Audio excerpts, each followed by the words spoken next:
Bonjour à tous, comme promis, je vous réalise un petit vidéo tutoriel pour vous montrer comment j'ai adapté mon patron de la blouse Marena en petite robe smokée pour ma fille. Comme vous sachiez, c'est ma première réalisation des smocks que je fais. Donc avant de me lancer dans le découpe de ce joli Liberty, j'ai tout simplement voulu connaître un peu mieux la technique des smocks parce qu'effectivement il y a différents points des smocks, mais aussi je voulais avoir quelques de précisions sur la quantité de tissus qu'il faut plisser ici pour avoir des choses jolies.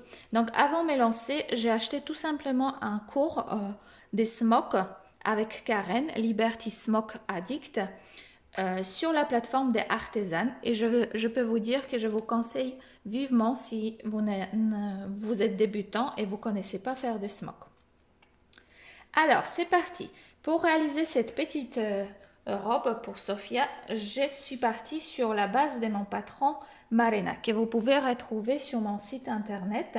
J'ai apporté une petite colle victorien avec des jolis volants, la partie haut est smokée, des manches longues que j'ai modifiées également, des simples bracelets au niveau de poignet avec une finition d'une couture invisible à l'intérieur. Et pour qu'on puisse facilement mettre la robe et que ça ne demande pas beaucoup de la couture, j'ai tout simplement posé une patte de boutonnage au dos qui permet d'enfermer la robe sans problème.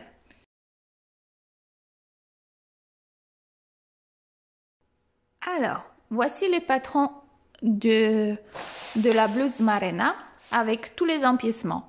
Je vais les découper en taille de 10 ans. C'est ce que actuellement ma fille elle porte. Et je vais vous montrer toutes les modifications qu'on va apporter ensemble. Donc tout d'abord, vu que j'aurai besoin des dos qui soient coupés au lieu au pli, je veux qu'ils soient ouvertes. Ici, on retrouve une pli, en fait je vais la supprimer. Donc pour cela je mesure la taille de ma pli, elle est de 3 cm. Je vais me positionner sur les 3 cm en bas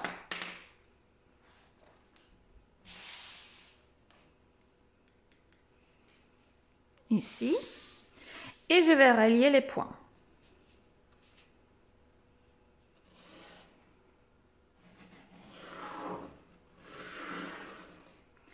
Hop, donc ici j'obtiens un vêtement, déjà le dos. À ce dos, il faut savoir que il faut que je crée une patte de boutonnage. Donc pour la patte de boutonnage, pour avoir quelque chose déjà en place que je ne dois pas découper à côté, et ben en fait je vais prolonger la partie que j'ai découpée, donc et je vais marquer les 5 cm. Donc je prends ici les 5 cm, je les trace ici et la même chose je fais à haut.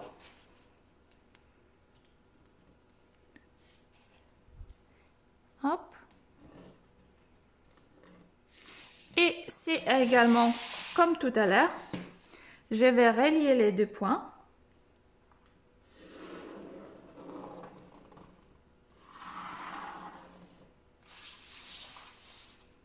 Hop. Et je vais, ici je peux barrer cette partie là et je peux écrire patte du boutonnage.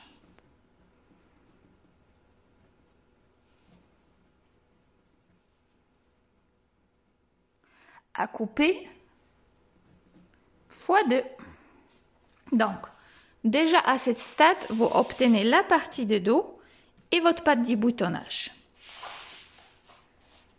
Maintenant, on va découper tous les pièces parce que pour les parties de devant, en fait, j'aurais besoin de placer mon empiècement de devant sur la partie de devant pour avoir mon milieu, pour pouvoir redessiner mon encolure.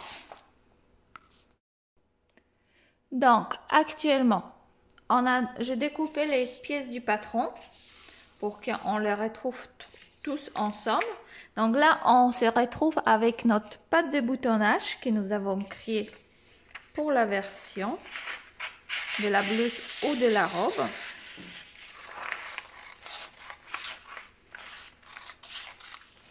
Donc là, j'en ai ma patte du boutonnage qui du coup j'ai séparé, mes dos. Donc là, j'ai créé les patrons pour la version blouse, mais pour la version robe, suffit de rajouter 25 cm vers les bas et ça va faire une longueur de la robe avec 2 cm pour pouvoir faire ourler. Donc ça, maintenant, je peux mettre des côtés. Et on va reprendre le devant. Donc pour les devants, sur les patrons des Marena, nous avons le devant comme ça et la fameuse empiècement que normalement on fait ici chevaucher pour avoir une encolure un peu dans l'esprit des pays de l'Est. Donc là, pour ma part, je vais interposer mes deux pièces parce qu'il y a toujours 0,7 cm de marge de couture sur mes patrons. Donc, et vous avez aussi les petits repères du milieu. Donc en fait, les petits repères du milieu, je vais poser sur le milieu. Et ici, je vais poser au niveau des emmanchelures. Par la transparence de feuille, je vois que c'est une ligne en continu. Et là, du coup, ce que je vais faire, c'est que je vais scotcher cette partie sur le devant.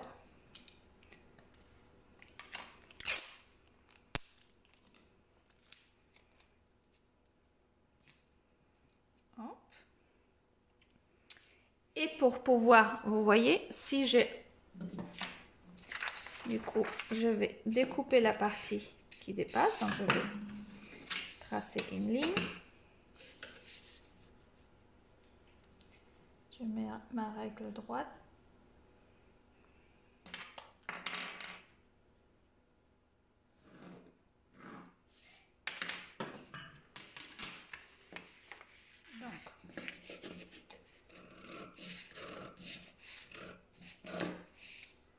Donc cette partie-là, je peux jeter. Donc je obtiens ma pièce ici, mais elle a encore l'encolure quand même qui a une petite goutte. Donc pour pouvoir remettre cette partie-là comme il faut,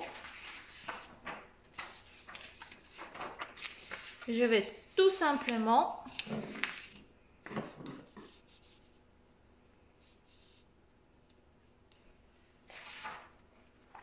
positionner soit sur une grande feuille blanche, vous pouvez faire, soit sur c'est comme vous voulez. Moi du coup je vais positionner comme ça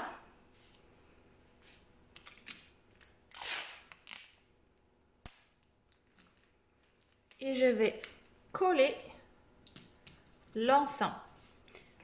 Parce que ici, ce que je vais faire, que je vais redessiner cette encolure là pour avoir ma base du patron. Voilà. Donc là, je vais tout simplement prendre une règle. Donc là, une fois que j'ai positionné sur une feuille blanche, je vais retracer la ligne pour prolonger vers le haut pour savoir où mon encolure doit s'arrêter. Et là, tout simplement, vous faites en fonction ce que vous souhaitez. Mais en fait, on va essayer de créer une encolure qui va garder un peu la ligne des courbes. Donc on va les lignes en fait juste légèrement prolonger. Donc je vais essayer de positionner ma règle qui n'est pas évidente que ça parce qu'elle est assez... Hop.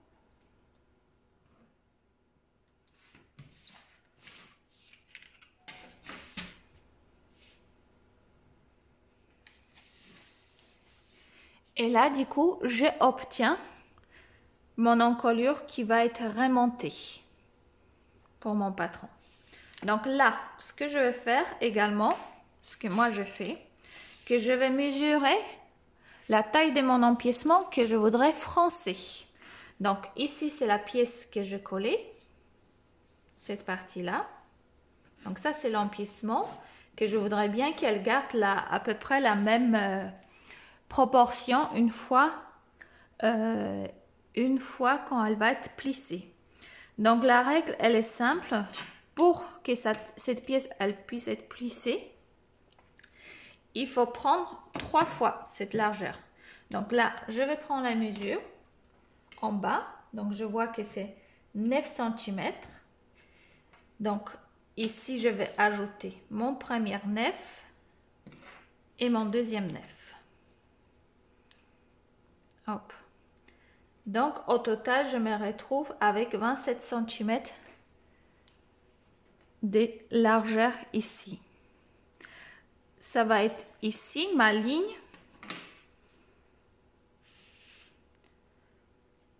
du pli.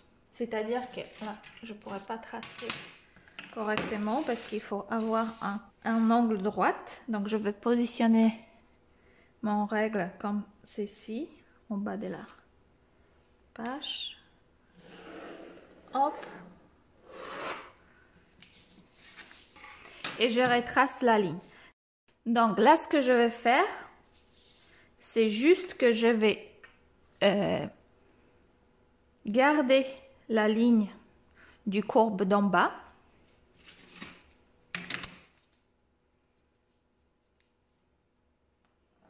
Hop.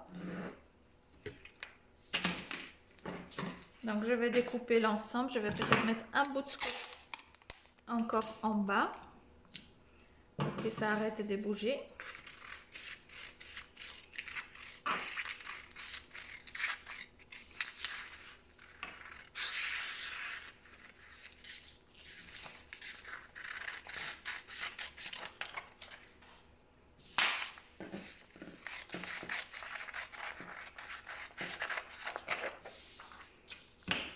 Et vous voyez, je me retrouve avec une pièce comme ceci. Et là, je peux écrire que là, c'est la surface que je vais mettre au pli. Donc, là, en fait, ce qu'on fait, c'est que pour faire les smokes, on ne peut pas smoker la partie en arrondi. Donc, il est important de smoker tout panneau si c'était un panneau en entier. Donc, voici, nous avons créé notre pièce de devant sur laquelle on viendra par la suite positionner empiècement ici pour pouvoir le smoker, qui va avoir 3 fois la taille de cet empiècement pour avoir de jolis smokes. Donc là, notre devant, il est fait et on va passer à la manche. Alors, pour la manche, comme vous pouvez voir, la manche, elle est vraiment très large. Elle est très large au niveau du bas parce qu'elle était smokée sur le bas de la manche avec un poignet entièrement smoké. Mais également, elle est très grande au niveau des emmanchelures et la tête de la manche. Vu que nous avons gardé la emmanchelure de même taille au niveau de notre dos et de devant, nous pouvons nous permettre d'enlever volume sur la tête de la manche. Parce que vous voyez, elle était vraiment froncée sur presque toute la tête. Donc, il y avait du volume de France. Vu qu'on a déjà fait un col victorien et des smocks devant, qui sont plutôt, c'est un modèle déjà bien chargé, j'ai pas voulu ajouter beaucoup de France sur la manche. Donc, ce que je vais faire, que je vais diminuer cette ampleur sur la manche et je vais là un peu essayer de recentrer. Donc, pour cela, tout simplement, je vais prendre la taille de ma manche. Donc, pour moi, c'est 38.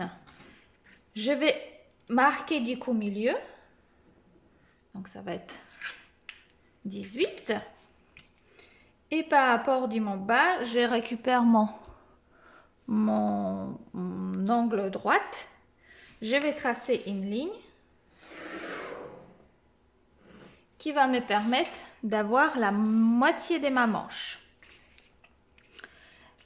Du coup, sur cette moitié de manche, moi j'ai imaginé découper la manche au milieu. Et en fait, j'ai décidé de diminuer de 2 cm. Donc, je vais poser sur la taille de 1 cm, 1 cm. Vous pouvez faire ça sur n'importe quel modèle de votre manche. Au moment que vous ne touchez pas les débuts de manche pour les emmanchelures, vous risquez pas grand-chose. Vous pouvez toujours vérifier si votre manche elle n'est pas toujours plus petite ou plus grande en faisant tout simplement reprendre les valeurs de votre manche. C'est-à-dire que vous mesurez en prenant votre mètre ruban ici. Hop, vous faites tout le tour de la manche pour savoir que par exemple là je suis à 49 cm et vous prenez les deux pièces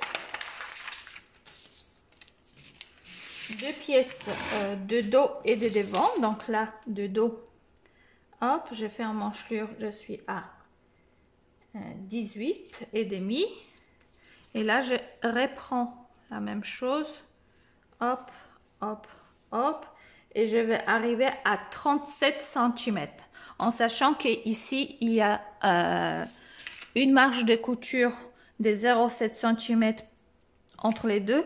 Donc votre manche, même en enlevant 2 cm, elle va être toujours bonne pour pouvoir la monter sur ce vêtement. Donc là, je surpose ma manche. Je vais utiliser le scotch.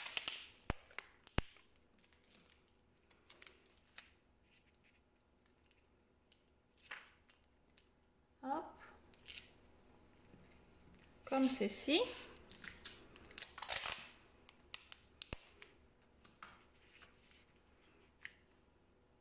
Là, je vais tout doucement un peu écarter ma manche, parce que je voudrais bien quand même qu'elle a la côté bohème, un peu.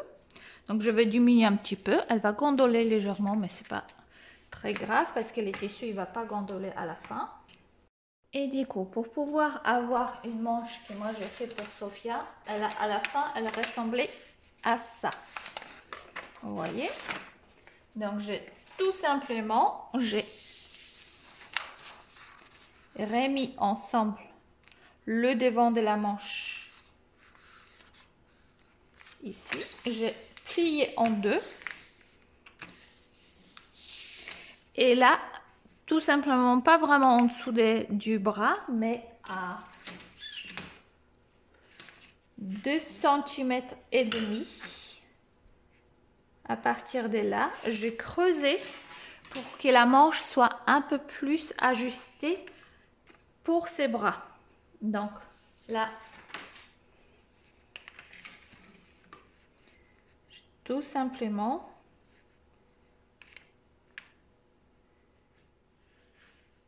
retracer la manche, en fait, en lui donnant un peu le style bohème. Donc là, pour ma part, c'est 3,5 à 4 cm.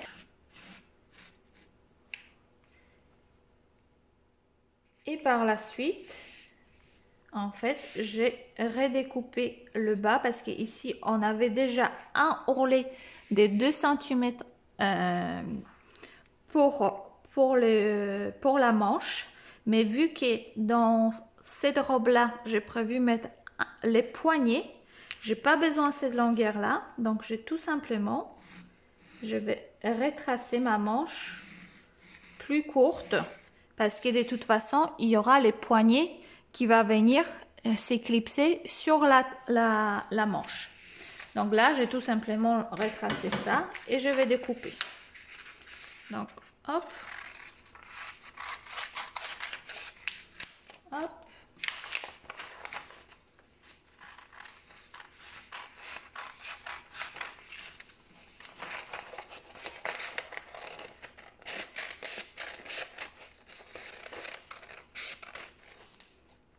Et voici ce que ça donne une fois la manche retracée. On se retrouve avec une manche comme ceci. Donc, à savoir que là, je vais découper 2 fois dans les tissus et les bas de la manche, elle va être, je vais passer les fils de France ici pour avoir la volume de la tête des manches un peu en version légèrement ballon. Voilà. Vous voyez, je ne sais pas si vous voyez bien. Du coup, la tête des manches, ici, c'est rétréci. Et là, du coup, on retrouve des petits frances. Et j'ai tout simplement posé un poignet avec un point visible sur le poignet.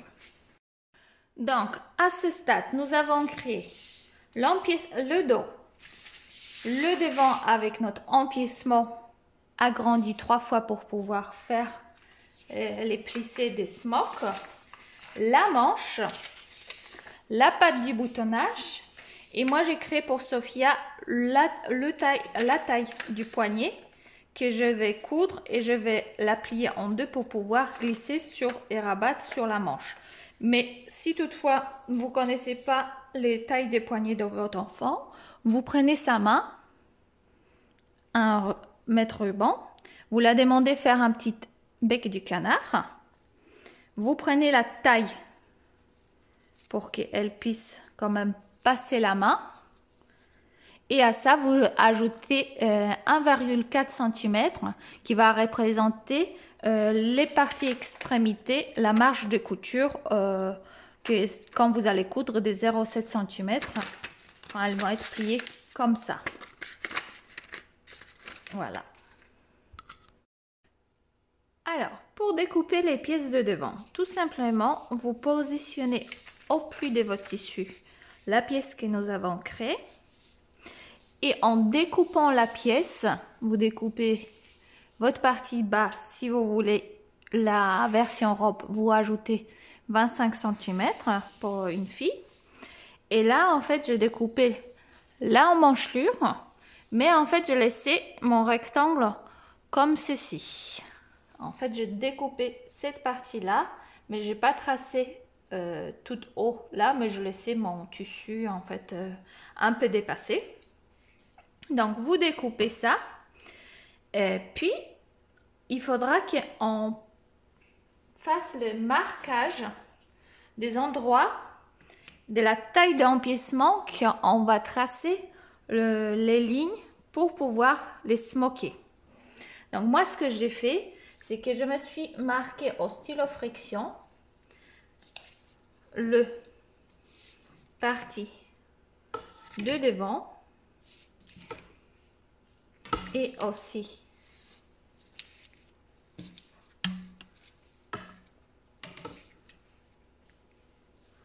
en ligne droite. Hop, une petite repère ici. Si vous avez le même problème que moi au niveau tissu, qu'il est tellement coloré qu'on ne voit pas trop nos repères, on peut se mettre les épingles.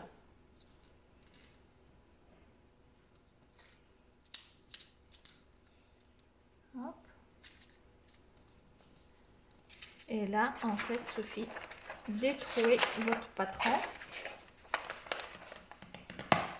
Hop. Pour tracer également, pour avoir votre repère ici. Hop. Donc là, j'enlève mon parti et vous redessinez en fait la ligne sur laquelle vous allez dessiner les lignes. Donc, juste pour vous donner une idée, moi sur ma robe, si vous regardez à l'intérieur de la robe, en fait, elle est blanche. comme je n'arrivais pas à dessiner au stylo friction des lignes parallèles tous les 1 cm dans ce sens-là et tous les 0,5 cm en vertical, ce que j'ai fait, c'est que je thermocollais mon Liberty, mais attention, vous thermocollez pas avec un thermocollant épais, mais vous voyez, j'ai pris un thermocollant extra fine qui est transparente. Voilà, ça fait vraiment, je crois que j'ai payé 1,99 € le mètre chez Mondial Tissu, et qui m'a permis qu'une fois posé dessus, j'ai pu tracer tranquillement en fait mes lignes. Je pourrais les voir sans problème. Donc je vous mets la photo tout de suite pour que vous voyez ce que ça fait une fois la pièce découpée, ouverte et thermocollée pour pouvoir tracer les lignes.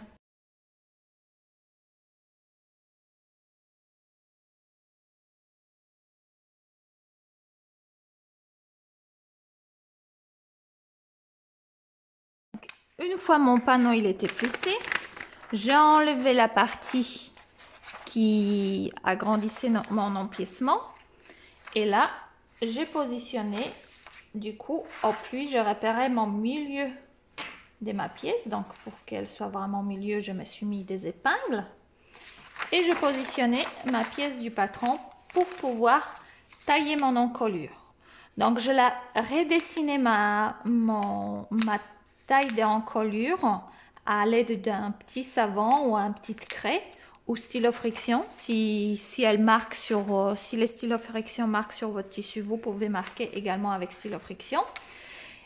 Et avant de couper cette partie qui était plissée déjà, en fait, j'ai réalisé un zigzag sur la ligne que j'ai dessinée. Ça m'a permis de refermer mes plis pour qu'elles ne se défassent pas. Et du coup, j'ai obtenu mon devant, mon panneau devant qui était déjà tout fait. J'ai assemblé le devant au dos par la couture des épaules. Donc, j'ai surjeté les parties des épaules. Et du coup, en troisième position, j'ai posé la patte du boutonnage. Donc, je suis venue poser ma patte du boutonnage envers contre endroit et je l'ai rabattue. J'ai repassé ma marge de couture vers la patte et je l'ai rabattue ici. Et j'ai piqué en ligne droite. Une fois que j'ai obtenu ceci, ma patte du boutonnage, il fallait que je réalise mon col victorien.